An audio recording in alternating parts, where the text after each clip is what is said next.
আলহামদুলিল্লাহ, খুশির খবর। প্রথম হচ্ছে মাহে রামাদান। ইয়া আইয়ুহাল্লাযিনা আমানু কুতিবা আলাইকুমুস সিয়াম কামা কুতিবা আলাল লাযিনা মিন ক্বাবলিকুম। আল্লাহ পাক কোরআনের মাধ্যমে বিশ্ব মুসলমানের জন্য, ইমানদারের জন্য রোজাটাকে ফরজ করেছেন সেই পবিত্র মাহে রামাদান।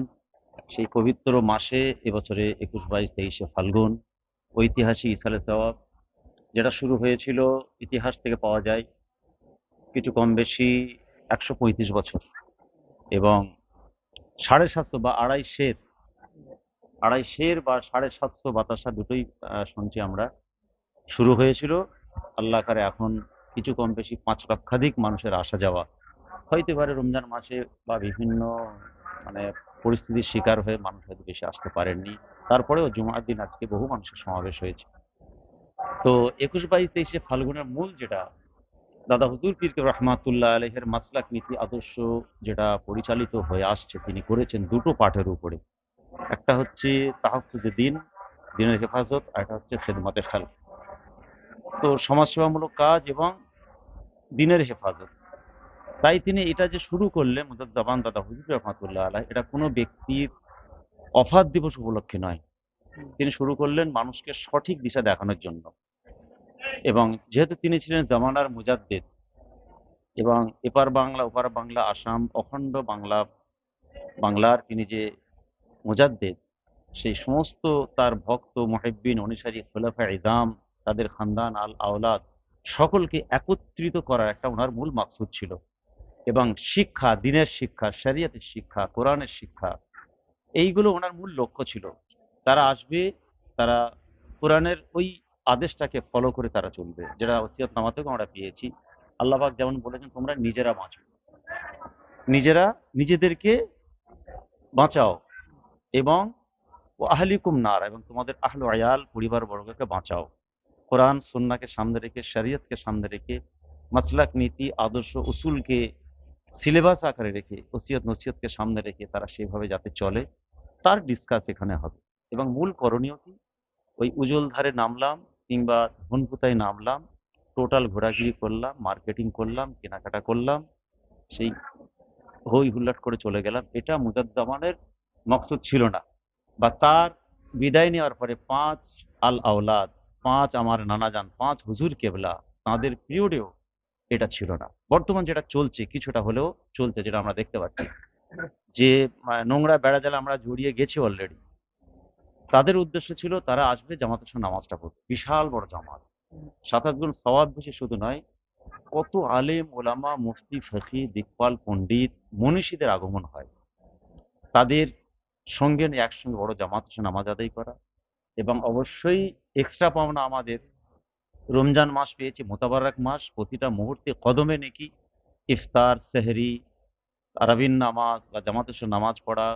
এবং এই ফুরফুরা মুজাদ্দিদ দাদা হুজুর পীর রহমাতুল্লাহ আলাই, ৫ হুজুর কেবলা সহ একাধিক খলিফায়ে ইজাম এবং সোহাদায়ে ইজাম, বিজয় বীর হোসেন বুখারী রহমাতুল্লাহ আলাই, ৪ শহীদান হুজুর, গঞ্জের সোহাদা, সাতুনামান হুজুর, সৈয়দ সাহেব হুজুর, সরওয়ার সাহেব হুজুর থেকে শুরু করে ফুরফুরার আশপাশে একাধিক বড় বড় আল্লাহর ওলি, আশেক, দিওয়ানা, মহামানবের আগমন হয়েছে। তারা এই পবিত্র ভূমির নিচে তারা শায়িত আছেন। আল্লাহ পাক, আল্লাহ রাব্বুল আলামিন তাদের এই পবিত্র ছোঁয়ায় এই মাটিকে সারা বিশ্ব তথা বাংলার জন্য রত্ন বানিয়ে দিয়েছেন। এখানে এসে এই কাজগুলো হবে আমাদের মূল কাজ। তো আমি আমার মুজাদ্দিদ মুহিব্বিন ভালোবাসার মানুষদের উদ্দেশ্যে একটা কথাই বলবো, আপনারা কে কি নিয়ত নিয়ে আসছেন জানি না, আর তবে হাদিস পাক এসেছে ইন্নামাল আমালু বিন্নিয়াত। মূল হচ্ছে আমাদের আমল পড়ে, নিয়ত আগে। নিয়ত আমাদের এটাই হবে, দাদা হুজুরের দরবারে যাব, জামাতের সঙ্গে নামাজ পড়বো, শরীয়ত মোতাবেক চলবো, যেটুকু সময় পাবো তসবিহ জিকির এরকম ভালো কাজের মধ্য দিয়ে আমরা কাটাবো। আর যত মুজাদ্দিদ দাদা হুজুর রহমাতুল্লাহ আলাই সহ ৫ হুজুর কেবলা বা এই সমস্ত অলি আউলিয়াদের মাজারে আমরা যাব, দোয়া নেব, নিজের জন্য, ফ্যামিলির জন্য, পরিবারের জন্য, বিশ্ববাসীর জন্য, আল্লাহ সৃষ্টির জন্য দোয়া চাইব, সব ধর্ম বর্ণের মানুষের জন্য চাইব, সাথে সাথে মুসলিম উম্মা, আমার সমস্ত ইমানদার মোমেন মুসলমানের জন্য চাইব। এবং চেষ্টা করব মাগরিব বাদ, যেটা একটা মূল হার্ট অফ সিলসিলায়ে মুজাদ্দিদ জামান বলা যেতে পারে, কলিজা, সেটা হচ্ছে সুফিজম, আত্মশুদ্ধি, আপনার আখেরাতের শিক্ষা, যেটা হালকায় জিকিরের মাধ্যমে যেটাকে পরিষ্কার পরিচ্ছন্ন করা যায়, বাতিনি শিক্ষা, সেটা আমরা চেষ্টা করব যে মাগরিবের নামাজের পরেই যেখানে যেখানে জিকিরের মাহফিল কায়েম হয়, দরবারে তো একটা অবশ্যই হয়ে আসছে হয়, এবং আরো অন্যান্য যেখানেই হয়, আমার মামাজানদের দরবারে হয়, আমাদের হোসেন বুখারী গাজী রহ দরবার এখানে হয়, এই জিকিরের মাহফিলে শামিল হওয়া এবং পীরের আওলাদের সান্নিধ্যে বসা, বসে কোনো পলিটিক্যাল আলোচনা নয়। মূল কথা হলো কোনো ব্যক্তি ব্যক্তিত্বকে সামনে রেখে কোনো রাজনৈতিক আলোচনা বা দুনিয়াবি কোনো আলোচনা, ফালতু কোনো ডিসকাস নয়। এখানে আলোচনা, কাউন্সিলিং আলোচনা হবে শরিয়াতের মাসলা মাসায়েক নীতি আদর্শের উপরে, নামাজ রোজা হজ জাকাত নিয়ে। এবং দাদা হুজুর পীর রহমাতুল্লাহ আলাইহ আর একটা তিনি ওসিয়তনামায় বলেছেন, বাংলার যত বড় বড় উলামা হযরত ফকি ইমাম আছেন বা যারা বিভিন্ন মুদের জামানে মাসলাক নীতি আদর্শে বিভিন্ন সমস্যা, তারা এই সময় একত্রিত হয়ে তারা তাদের মাসলা মাসাইল গুলো তারা ঠিকঠাক করে নেবে, কাউন্সিলিং করবে দরবারে। এই কাজগুলো আমাদের করতে হবে। এবং সমস্ত পীরের আওলাদ মুরব্বী মামাজানেরা আছেন এবং পীরজাদাগণেরা আছেন, বা যত সমস্ত আল্লাহর মাহবুব বান্দারের দরবার ভিত্তিক সেগুলো যাওয়া, তাদের সাথে দেখা করা, কুশল বিনিময় করা। আর সব থেকে আশ্চর্য হলো শুধুমাত্র এই মহৎ ইফতারের সাহাবে শুধুমাত্র মুসলমানরা এখানে আসে না। দাদা হুজুরকে ভালোবাসেন শুধু ইসলাম ধর্মের মানুষরা নয়, আপনারা দেখেছেন কিনা জানি না, আমার এই জায়গাতেই বলছি, একাধিক অন্য ধর্ম বর্ণের মানুষ তারা বিভিন্ন জায়গায় বাইক রেখে বা অন্য দলের সঙ্গে এসে তারা দেখা করছে, ঘুরে গেছে, খাওয়া দাওয়া করেছে। ইভেন এখানে যারা দায়িত্ব আছে ৩ জন, দেখুন মানে আশ্চর্য এবং খুব মানে মানে অসাধারণ লাগলো দৃশ্যটা। ৩টে ইফতার দেওয়া আছে, ২জন রোজাদার, ৩ জনে ডিউটি করছে, ৩ জনে ইফতার করছে, তিনি নিতে চাননি, কিন্তু তিনি দায়িত্বে আছেন, প্রশাসনের উচ্চ পদস্থ তিনি থেকে। এটাই হচ্ছে মেলবন্ধন, এটাই হচ্ছে আমাদের ভারতের সংস্কৃতি, এটাই হচ্ছে মানে আমাদের ইউনিটি অফ মুজাদ্দিদুজ্জামান, এটাই হচ্ছে আমাদের সংস্কৃতি, এটাই হচ্ছে আমাদের ভারত। আর আমরা যে মানে বাই চান্স ইন্ডিয়ান নয়, আমরা হচ্ছে বাই চয়েস ইন্ডিয়ান, আমরা ভারতীয়। এটা সম্প্রীতির বাংলা, এটা ভালোবাসার বাংলা, ইউনিটির বাংলা। আর ফুরফুরা শরীফ থেকে আমরা সেই বার্তাটা দিই। এখানে কোনো জাত ধর্ম ভাষাকে আমরা ক্লাসিফিকেশন করা হয় না। তো অনেকেই তো বলে দ্বিজাতি তত্ত্বের ক্ষেত্রে ভাই হিন্দুদের জন্য হিন্দুস্তান, মুসলমানদের জন্য পাকিস্তান। ওটা তাদের মনে নোংরা আছে, তারা আয়নায় নিজেদের মুখ দেখুক এবং সংবিধানটা পাশে দেখুক। ভারতের সংস্কৃতি, ভারতের বাংলা, এটা 2010-11 থেকে আমরা ফলো করছি। ভারতবর্ষের আকাশে একটা কালো মেঘ দেখা দিয়েছে। কিছু দুশ্চরিত্রের মানুষ, নোংরা রাজনীতিবিদ, তারা সবসময় চাইছে আপনাকে আমাদের লাগিয়ে দিতে, কিন্তু এটা পারবে না। আর ব্যর্থ, অনেকটাই ব্যর্থ হয়েছে, পুরোটাই ব্যর্থ হবে, কেন পারবে না। আমার দেশের ভালোবাসা, আমার দেশের মানে সংস্কৃতি, আমার দেশের মেলবন্ধন যেটা ছিল আছে, এটা থাকবে, এটা কোনোদিন হবে না। তো আমি সবাইকে বলবো, আপনাদের মাধ্যমে সবার কাছে যেটা বার্তাটাই দেবো, ভালো থাকুন, মানুষকে ভালো থাকতে দিন। Always be positive and open minded. Positivity আমাদের শেয়ার করতে হবে এবং পজিটিভিটি থাকতে হবে, শুধু শেয়ার করলে হবে না। আর নেগেটিভিটি হওয়া যাবে না এবং নেগেটিভিটি শেয়ার করা যাবে না। আল্লাহ আমাদের সকলকে ভালো রাখুন, সুস্থ রাখুন। এবং এই 3 দিন সারা সব যারা আসছেন বা যারা যাচ্ছেন বা পরে আসবেন, সকলকে স্বাগতম।